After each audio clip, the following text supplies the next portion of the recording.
Vas-y, tire, Funboy. D'où tu es, tu peux pas me rater. Tu sais que t'es vraiment grave, hein, comme mec. Tu t'es pas vu dans un miroir. Faire soigner quand on est taré à ce point-là. Bingo! Il tire! Il fait moche!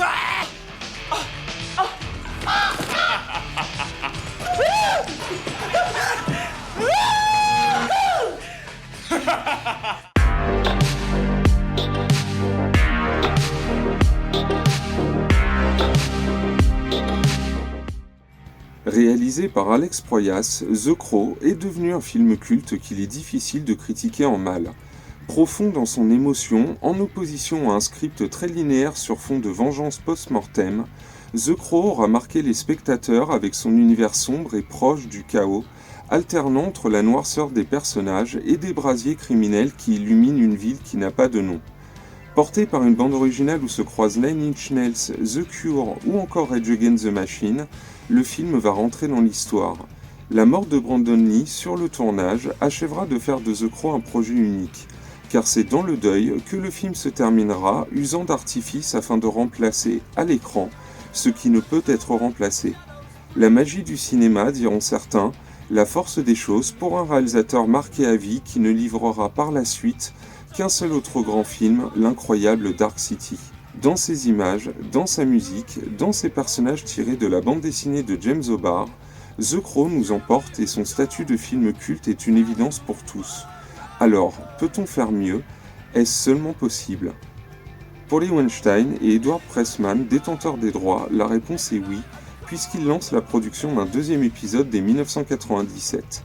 The Crow, la Cité des Anges, change de héros, qui sera ici interprété par un Vincent Perez bien conscient qu'il faut qu'il joue dans une autre catégorie que son prédécesseur. Cette fois réalisé par Tim Pop, dont les clips pour Dépêche Mode et The Cure ne sont pas passés inaperçus, cette suite va jouer sur ces tons très colorés, à l'opposition du quasi noir et blanc de l'original. Elle va dépeindre un avenir encore plus glauque et désespéré, ainsi qu'une galerie de méchants plus sadiques et plus réactifs face à un adversaire dont ils ne soupçonnaient pas la force. Un ton tellement sombre que le métrage se verra amputé de plus de 40 minutes lors de sa sortie ciné. À la bande originale, on retrouvera les allumés de Deftones, Hall et même Korn, des groupes qui ne font pas honte à leurs prédécesseurs. Très stylisée, si cette suite entretient des liens avec l'intrigue de l'original, elle s'en démarque totalement par sa volonté de ne pas chercher à refaire ce qui ne peut être refait. Du coup, même si elle n'a pas convaincu tout le monde, cette suite a le mérite d'exister et d'être une excellente proposition dans cet univers The Crow. Vincent Perez, Iggy Pop et les équipes artistiques ont fait le taf afin de livrer un produit respectueux de l'aura acquise à la mort de Brandon Lee. Si la saga The Crow bat de l'aile dès ce troisième opus, c'est uniquement de la faute de ses producteurs. Les Weinstein avaient misé gros sur The Crow 2, et si le film a eu de bons résultats financiers, il n'était pas assez important pour continuer à exploiter la saga sur grand écran. Ainsi, The Crow Salvation va être rapidement tourné et sorti en DVD. L'histoire devient rébarbative et moins poignante au niveau de l'émotion. La faute à des interprètes aux fraises, dont une Kirsten Dunst qui passe plus son temps à grimacer qu'à jouer.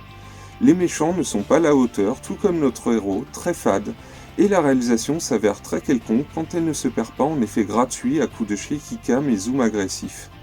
On se demande comment en l'espace de 10 ans, et seulement 3 films, on a pu autant baisser en qualité, d'autant qu'un Rob Zombie avouera par la suite avoir planché sur un troisième The Crow pendant un bout de temps, avant d'être recalé par des producteurs trop frileux au niveau du budget. The Crow Salvation est décevant et terne, surtout après les 2 premiers films qui, eux, étaient bien plus ambitieux sur le fond comme sur la forme. Et puisque le DVD de ce troisième épisode s'est bien vendu, eh bien on va continuer sur cette lancée. En améliorant la chose? Non, en faisant pire, bien pire. Moins de budget, moins d'ambition, un casting de récup où on confie le rôle titre à un Edward Furlong bien attaqué par les drogues. Peut-être que les Weinstein espéraient un drame sur le plateau. On peut se poser la question car même si j'apprécie beaucoup cet acteur, il n'est pas la bonne personne pour incarner ce type de personnage. Ce quatrième The Crow, je ne vais pas longtemps me pencher dessus puisque tout y est mauvais. Au poste de réalisateur, il n'y a plus personne, et le scénario, qui est toujours resté très linéaire dans la saga, est ici épuré au possible quand il n'en devient pas totalement inintéressant. The Crow Wicked Prayer est le pire film de la saga qui ne fait honneur à personne, et encore moins à l'héritage de Brandon Lee. Une catastrophe économique et artistique. Et c'est pourquoi le projet de remake du premier film va mettre une vingtaine d'années à se concrétiser. Tout acteur impliqué dans le rôle sait à quoi s'attendre, il sera comparé. Tout réalisateur tentant autre chose que la vision initiale sera remercié. Très compliqué ce projet The Crow, surtout à la vue de toutes les personnes s'étant impliquées à un moment ou à un autre sur ce remake maudit. Alors le voilà enfin, ce fameux The Crow QV 2024.